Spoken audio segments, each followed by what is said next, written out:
everybody on Facebook as well as YouTube and my Rumble page and also TikTok. This is kind of like a take, I don't know what here, but this is for everybody in Bucks County, PA, and yes, all over America. How many of you are getting just fed up with these political ads? I know they're necessary evils, but I had to say something because some of these political ads, especially that the ones from the Democrats, are spewing out lies about the issue of abortion. I've been seeing election ads by Democrats like Ashley Ahaz here in Bucks County, where I'm at in Pennsylvania, on this, and other ads by other people. And I have to say something. And I've done this before. I'm going to do this again. Ever since the Supreme Court handed down the ruling about Roe v. Wade being overturned and now going to the states, they're pitching fits and outright lying. I wanted to set the record straight, okay? I wanted to set the record straight.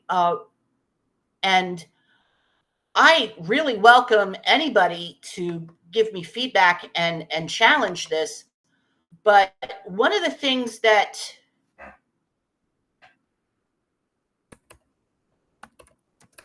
really, how do I put this, really disturbed me, there's supposedly some national abortion ban, okay? Now, Trump has said he's not going to have that. Trump has said that's not going to happen, okay? He wants, what he wanted here was to go to the states, okay? He wanted everything to go to the states. And I know that there's been bills that have been coming out, about this. Senator Lindsey Graham, back in 2022, introduced a national abortion ban. It was a bill basically, and I want to set the record straight on this. It was a bill to ban abortions nationwide after 15 weeks. Okay, this isn't what the left is trying to tell you. It was to set a boundary here. It was to set a boundary to have a certain point where it says, okay, this is where we draw the line on this issue. Now, it should be left to the states. Each state should decide whether or not they want this. But last I checked, there's nothing out there that's saying, oh, we're going to automatically ban it, period, no matter when, where, or how. And the other thing, too, about and I'm going to go into this about rape and incest, okay, they're really capitalizing on this.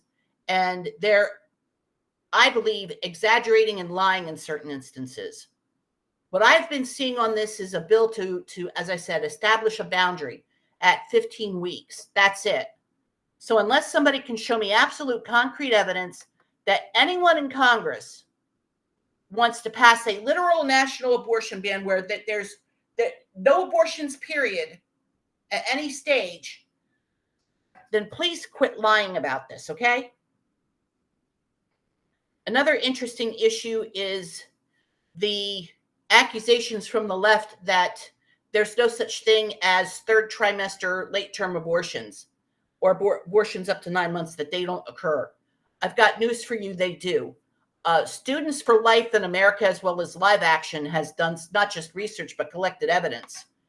And they've made it known that there are 9 states, including Washington, D.C., that allow abortions in the third trimester. Did any of you guys know that? It's something you need to look into. The states are Oregon, Colorado,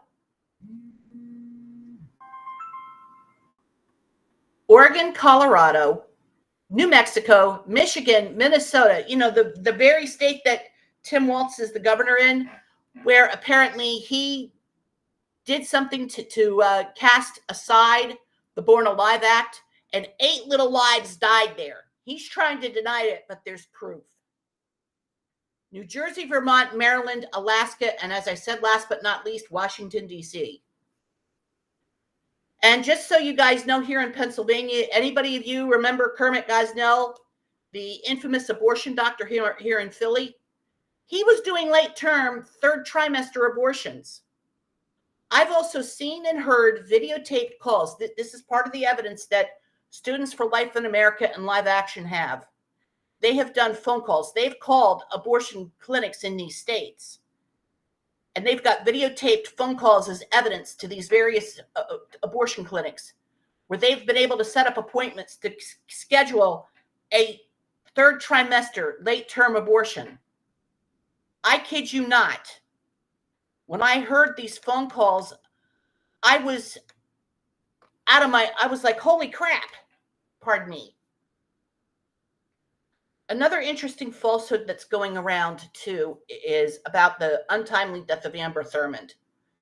The left is blaming Georgia's new abortion law. And I just learned, I was just reading, Planned Parenthood's pitching a fit because the courts in Georgia are, and I believe also the Supreme Court, the U.S. Supreme Court, I could be wrong about that, but I know that the court systems are upholding Georgia's new abortion law. Okay? They are upholding Georgia's new abortion law. That they are saying it's you can't stop this. That they have a thing at 6 weeks. They have something at 6 weeks, which I am very glad about. That's their right to do that. Well, I want to clue you in on something about Amber Thurmond, okay? Because they've been blaming Georgia's new abortion law. They claim it criminalizes most abortions after 6 weeks. They're claiming a lot of things, and I want to set the record straight. I would encourage you guys to go to liveaction.org. Okay? Planned Parenthood posted the other day, October 7th. Oh, devastating news. Georgia's Supreme Court reinstated a 6-week abortion ban, putting the ban into effect just 1 week after a lower court found it unconstitutional. Boo-hoo. That means little lives will be spared. Live Action's response to it was, so devastating news, guys. This is, of course, sarcastic. Child murder is illegal in Georgia. What's Planned Parenthood going to do now that they can't profit off of killing babies? I want to clue you in on something. Georgia's new abortion law does include exceptions for life-threatening situations, as well as, I believe, rape and incest. I looked it up. They also failed to admit that Amber died, as well as her unborn twins, because she took an abortion pill and it produced deadly complications. And last but certainly not least, there's this talking point, of course, of rape and incest.